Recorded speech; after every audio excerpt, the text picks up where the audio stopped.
এখানে কিছু পার্থক্য দেখানো হয়েছে, একটা পেট্রোল ইঞ্জিন আর ডিজেল ইঞ্জিনের কিছু পার্থক্য দেখানো হয়েছে। এটা অনেক পার্থক্য আছে, এটা তোমরা দেখে নিও।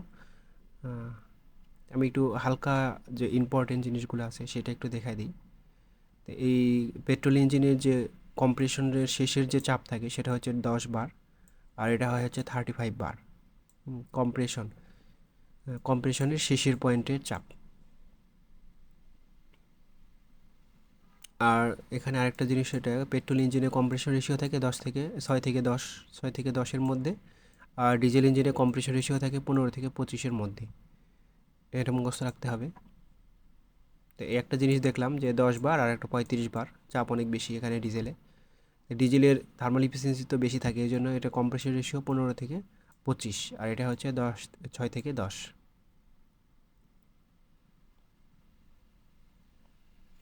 তো এখন দেখো, এটা থার্মাল ইফিসিয়েন্সি হয় হচ্ছে 26%, আর এটা থার্মাল ইফিসিয়েন্সি থাকে হয়তো 40%।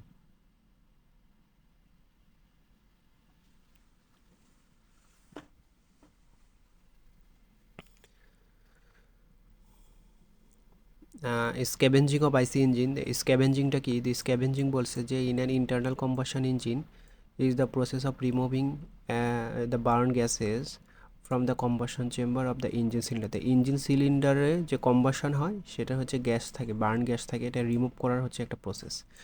স্ক্যাভেঞ্জিংটা এটা। স্ক্যাভেঞ্জিং হচ্ছে ইঞ্জিন সিলিন্ডারের যে কম্বাশন হবে, তারপরে যে বার্ন যে গ্যাসগুলো থাকবে, এই গ্যাসগুলো বের করে দেওয়ার একটা process. So there are many types of scavenging, yet the following improvement from important from the subject point of view.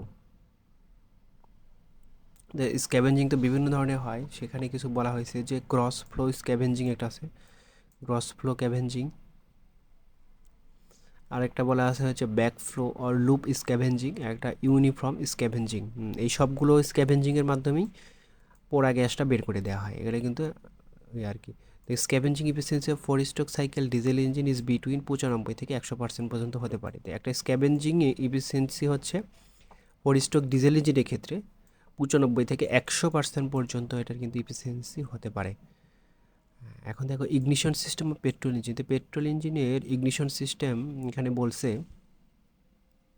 তো পেট্রোল ইঞ্জিনে তো ইগনিশন সম্পন্ন হয় যে, এখানে বলছে যে ignition in a petrol engine takes place by means of spark plug. Spark প্লাগের মাধ্যমে এটা সংঘটিত হয় at the end of the compression stroke. তো কম্প্রেশন স্ট্রোকের শেষে আর কি।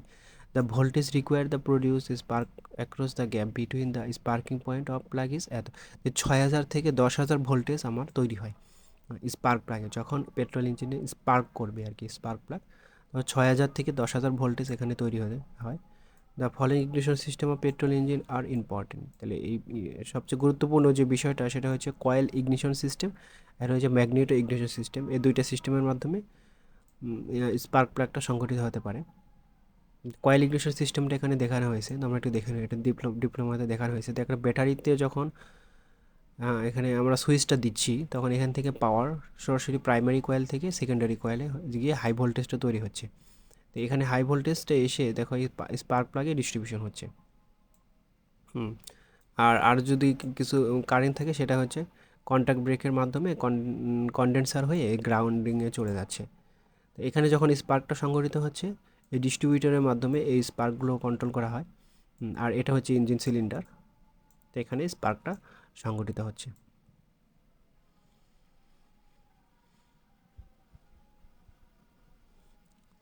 আর সুপারচার্জিংটা কি? সুপারচার্জিং একটা প্রসেস যেটা increase the mass of the air fuel mixture. তো এয়ার ফুয়েল মিক্সচারটা বৃদ্ধি করার একটা প্রক্রিয়া। এখানে বলছে যে induce into to engine cylinder, this is usually done with the help of compressor or blower known as supercharger. কম্প্রেসারে অথবা ব্লোয়ার মাধ্যমে যেটা হয় সেটা হচ্ছে সুপারচার্জার বলে। It has been experimentally found that the supercharger increase the power developed by the engine. তাহলে এই সুপারচার্জিংয়ের মাধ্যমে একটা ইঞ্জিনের পাওয়ারটা ডেভেলপ করা হয়, বাড়ানো হয়। It is widely use the aircraft engine. ব্যাপকভাবে এটা এয়ারক্রাফট ইঞ্জিনে ব্যবহার করা হয়। as the mass sucked in the engine cylinder decrease at very high altitude. This happens. আচ্ছা, following are the objects of supercharging engine. Supercharging engine ক্ষেত্রে কী করা হয় দেখো, এখানে বলছে reduce mass of engine per brake power, ইঞ্জিনের মাসটা কমে যায় আর কি, ইঞ্জিনের ওয়েটটা কমে যায়। এটা হচ্ছে এয়ারক্রাফট ইঞ্জিনের ক্ষেত্রে বেশি ইউজ হয়। To maintain power of aircraft engine at high altitude where less oxygen is available for combustion. কম্বাসনের ফলে অক্সিজেন কম পরিমাণে থাকে, তার to reduce space occupied by the engine, তাহলে ইঞ্জিনের স্পেসটা কমে আসে। এটা হচ্ছে মেরিন ইঞ্জিনের ক্ষেত্রে বেশি হয়ে থাকে, তো মেরিন ইঞ্জিনের স্পেসটা কমে যায়। তারপর বলেছে কি reduce consumption of lubricating oil, তো লুব্রিকেটিং অয়েলের কনজাম্পশনটা কমে আসে। এটা হচ্ছে যে কোনো ইঞ্জিনের ক্ষেত্রে হতে পারে। To reduce the power output of N engine when greater power is required. এখন বলছে কি lubrication of N IC engine, তাহলে আইসি ইঞ্জিনের লুব্রিকেশনটা দেখো কেন করা হয়, এটার অ্যাডভান্টেজটা কি, reduce wear or tear of moving part, তো মুভিং পার্টের উইয়ার এবং টিয়ারটা কমে আসে, রিডিউস হয়। এটা কিন্তু ভাইভাতে অনেক সময় জিজ্ঞাসা করে থাকে যে লুব্রিকেশন কেন করা হয় একটা ইঞ্জিনে। তারপরে বলেছে হচ্ছে damps down the vibration of the engine, তাহলে ভাইব্রেশনটা কী করে কমিয়ে আনে, ড্যাম্প ডাউনটা ভাইব্রেশন। এখন বলছে কি dissipate the heat generated, heat জেনারেটটা কমিয়ে আনে from the moving parts of due to friction, তো ফ্রিকশনের কারণে যে মুভিং পার্টের যে হিট জেনারেট হচ্ছে সেটা হচ্ছে ডিসিপেট করে দেয়, কমিয়ে আনে আর কি। ইট ক্লিনস দ্য মুভিং পার্টটা পরিষ্কার করে দেয় আর কি। It makes the piston gas tight, পিস্টনের যে গ্যাস টাইট করার জন্য এই লুব্রিকেটিংটা কাজ করে। The governing of IC engine, the IC ইঞ্জিনের গভর্নিং সিস্টেমটা কি, এটা ডিপ্লোমাদের খুব একটা নাই, এটা খুব একটা আসেও না। তাই আমার এই ফুয়েলটা কী পরিমাণ কম বেশি করা হয় এটা গভর্নিংয়ের মাধ্যমে ডিপেন্ড করা, এটা অতটা দরকার নেই। তো বিভিন্ন ধরনের গভর্নিং ব্যবহার করা, এটা হচ্ছে hit and mass governing, qualitative governing, আর এটা হচ্ছে কোয়ান্টিটেটিভ গভর্নিং, আরেকটা হচ্ছে combination system of governing.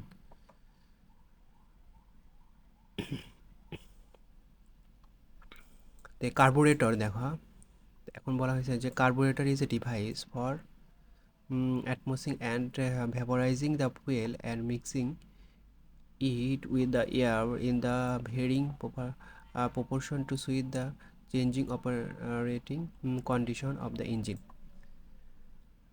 The process is breaking up and mixing the fuel with the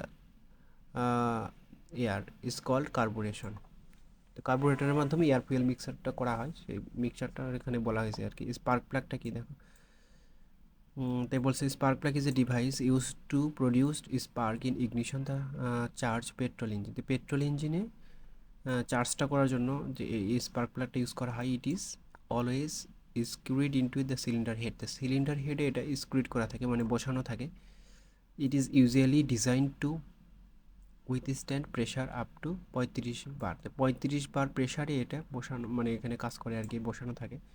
and operate under current হচ্ছে 10,000 থেকে 30,000 voltage.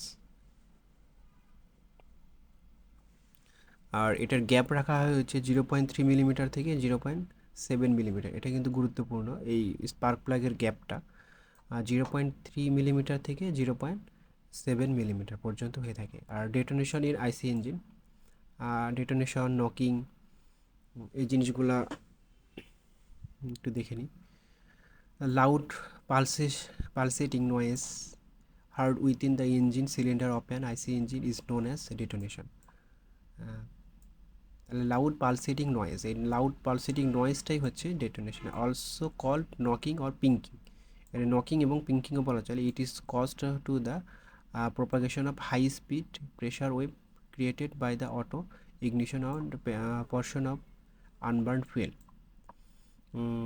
The blow of this pressure wave may be sufficient strength to break the piston. The detonation is harmful to the engine and must be avoided. এটা avoid করা দরকার। আর the following are certain factors which causes detonation, তো detonation কী কী কারণে হতে পারে দেখো, বলছে যে the shape of combustion chamber, তো কম্বাসন চেম্বারে এই ডিটোনেশনটা হতে পারে একটা পরে। তারপরে বলছে the relevant position of the sparking plug in cause of petrol engine. Petrol ইঞ্জিনের ক্ষেত্রে যে স্পার্ক প্লাগে সেখানে একটা ডিটোনেশন হতে পারে বা ভাইব্রেশন হতে পারে। The chemical nature of the fuel, নেচারের কারণে, কেমিক্যাল নেচারের কারণে। The initial temperature and pressure of the fuel, the rate of combustion of that portion of the fuel which is the first to ignite. তারপর বলছে the following are the chief effects due to detonation. A loud pulsating noise which may be accompanied by vibration of the engine, an increase in the heat loss to the surface of the combustion chamber, an increase in carbon deposit. তো carbon ডিপোজিটটা বৃদ্ধি করে আর কি।